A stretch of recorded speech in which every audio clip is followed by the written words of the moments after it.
மத்தேயு நற்செய்தி 5ஆம் அதிகாரம். இயேசு மக்கள் கூட்டத்தைக் கண்டு மலைமீது ஏறி அமர, அவருடைய சீடர் அவர் அருகே வந்தனர். அவர் திருவாய் மலர்ந்து கற்பித்தவை: ஏழையரின் உள்ளத்தோர் பேறு பெற்றோர், ஏனெனில் விண்ணரசு அவர்களுக்கு உரியது. துயருறுவோர் பேறு பெற்றோர், ஏனெனில் அவர்கள் ஆறுதல் பெறுவர். கனிவுடையோர் பேறு பெற்றோர், ஏனெனில் அவர்கள் நாட்டை உரிமை சொத்தாக்கிக் கொள்வர். நீதி நிலைநாட்டும் வேட்கை கொண்டோர் பேறு பெற்றோர், ஏனெனில் அவர்கள் நிறைவு பெறுவர். இரக்கமுடையோர் பேறு பெற்றோர், ஏனெனில் அவர்கள் இரக்கம் பெறுவர். தூய்மையான உள்ளத்தோர் பேறு பெற்றோர், ஏனெனில் அவர்கள் கடவுளைக் காண்பர். அமைதி ஏற்படுத்துவோர் பேறு பெற்றோர், ஏனெனில் அவர்கள் கடவுளின் மக்கள் என அழைக்கப்படுவர். நீதியின் பொருட்டு துன்புறுத்தப்படுவோர் பேறு பெற்றோர், ஏனெனில் விண்ணரசு அவர்களுக்குரியது. என் பொருட்டு மக்கள் உங்களை இகழ்ந்து துன்புறுத்தி உங்களைப் பற்றி இல்லாதவை பொல்லாதவை எல்லாம் சொல்லும்போது நீங்கள் பேறு பெற்றவர்களே. மகிழ்ந்து பேருவகை கொள்ளுங்கள், ஏனெனில் விண்ணுலகில் உங்களுக்கு கிடைக்கும் கைம்மாறு மிகுதியாகும். இவ்வாறே உங்களுக்கு முன்னிருந்த இறைவாக்கினர்களையும் அவர்கள் துன்புறுத்தினார்கள். நீங்கள் மண்ணுலகிற்கு உப்பாய் இருக்கிறீர்கள். உப்பு உவர்ப்பற்று போனால் எதைக் கண்டு அதை உவர்ப்புள்ளதாக்க முடியும்?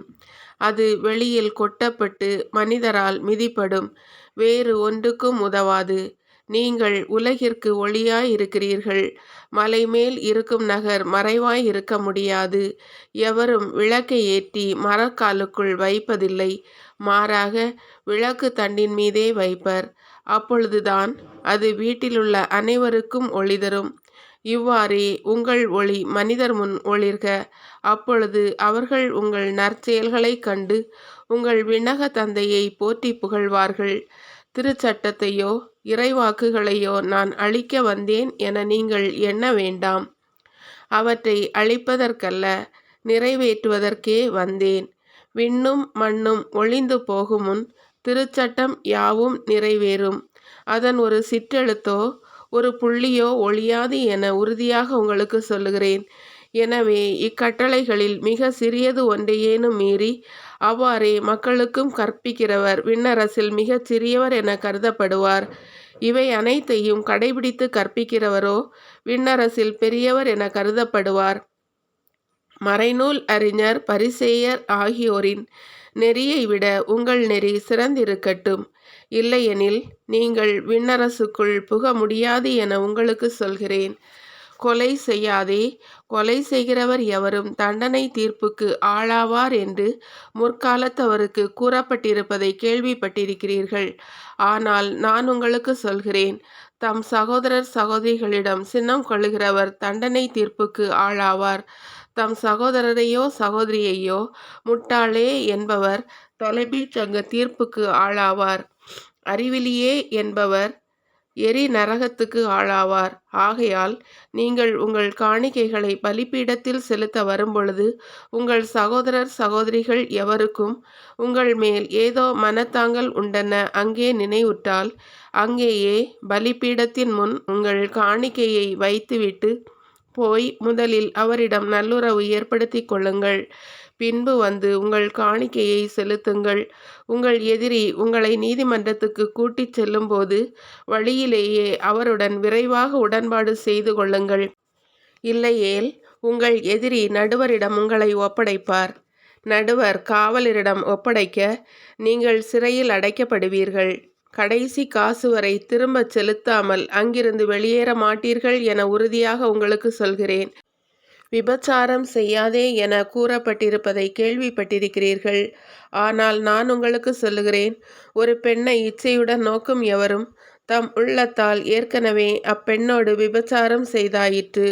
உங்கள் வலக்கண் உங்களை பாவத்தில் விழச் செய்தால் அதை பிடுங்கி எறிந்து விடுங்கள். உங்கள் உடல் முழுவதும் நரகத்தில் எறியப்படுவதை விட உங்கள் உறுப்புகளில் ஒன்றை நீங்கள் இழப்பதே நல்லது. உங்கள் வலக்கை உங்களை பாவத்தில் விழச் செய்தால் அதையும் உங்களிடமிருந்து வெட்டி எறிந்து விடுங்கள். உங்கள் உடல் முழுவதும் நரகத்திற்கு செல்வதை விட உங்கள் உறுப்புகளில் ஒன்றை நீங்கள் இழப்பதே நல்லது. தம் மனைவியை விலக்கி விடுகிறவன் எவனும் மணவிலக்கு சான்றிதழ் கொடுக்கட்டும் என கூறப்பட்டிருக்கிறது. ஆனால் நான் உங்களுக்கு சொல்லுகிறேன், எவரும் தன் மனைவியை பரத்தமைக்காக அன்றி வேறு எந்த காரணத்திற்காகவும் விலக்கிவிடக்கூடாது. அப்படி செய்வோர் எவரும் அவரை விபச்சாரத்தில் ஈடுபட செய்கின்றனர். விலக்கப்பட்டோரை மனப்போரும் விபச்சாரம் செய்கின்றனர். மேலும் பொய்யாணை இடாதீர், ஆணையிட்டு நேர்ந்து கொண்டதை ஆண்டவருக்கு செலுத்துவீர் என்று முற்காலத்தவருக்கு கூறப்பட்டிருப்பதை கேள்விப்பட்டிருக்கிறீர்கள். ஆனால் நான் உங்களுக்கு சொல்லுகிறேன், ஆணையிடவே வேண்டாம், விண்ணுலகின் மேலும் ஆணையிட வேண்டாம். ஏனென்றால் அது கடவுளின் அரியணை. மண்ணுலகின் மேலும் வேண்டாம், ஏனெனில் அது அவரின் கால்மணை. எருசலேம் மேலும் வேண்டாம், ஏனெனில் அது பேரரசரின் நகரம். உங்கள் தலைமுடியின் மேலும் ஆணையிட வேண்டாம், ஏனெனில் உங்கள் தலைமுடி ஒன்றையேனும் வெள்ளையாக்கவோ கருப்பாக்கவோ உங்களால் இயலாது. ஆகவே நீங்கள் பேசும்போது ஆம் என்றால் ஆம் எனவும் இல்லை என்றால் இல்லை எனவும் சொல்லுங்கள். இதைவிட மிகுதியாக சொல்வது எதுவும் தீயோனிடமிருந்து வருகிறது. கண்ணுக்கு கண் பல்லுக்கு பல் என்று கூறப்பட்டிருப்பதை கேள்விப்பட்டிருக்கிறீர்கள். ஆனால் நான் உங்களுக்கு சொல்லுகிறேன், தீமை செய்பவரை எதிர்த்து நிற்க வேண்டாம். மாறாக உங்களை வலக்கன்னத்தில் அறைபவருக்கு மறு கன்னத்தையும் திருப்பி காட்டுங்கள். ஒருவர் உங்களுக்கு எதிராக வழக்கு தொடுத்து உங்கள் அங்கியை எடுத்துக்கொள்ள விரும்பினால் உங்கள் மேலுடையையும் அவர் எடுத்துக்கொள்ள விட்டுவிடுங்கள். எவராவது உங்களை ஒரு கல் தொலை வர கட்டாயப்படுத்தினால் அவரோடு 2 கல் தொலை செல்லுங்கள். உங்களிடம் கேட்கிறவருக்கு கொடுங்கள், கடன் வாங்க விரும்புகிறவருக்கு முகம் கோணாதீர்கள்.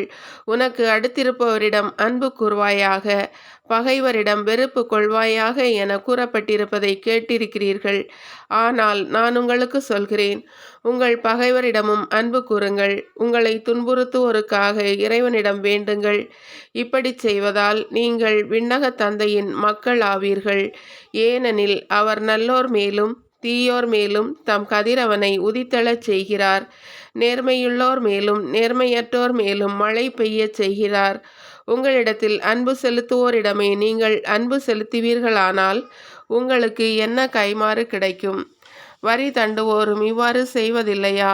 நீங்கள் உங்கள் சகோதரர் சகோதரிகளுக்கு மட்டும் வாழ்த்து கூறுவீர்களானால் நீங்கள் மற்றவருக்கு மேலாக செய்து விடுவதென்ன? பிற இனத்தவரும் இவ்வாறு செய்வதில்லையா?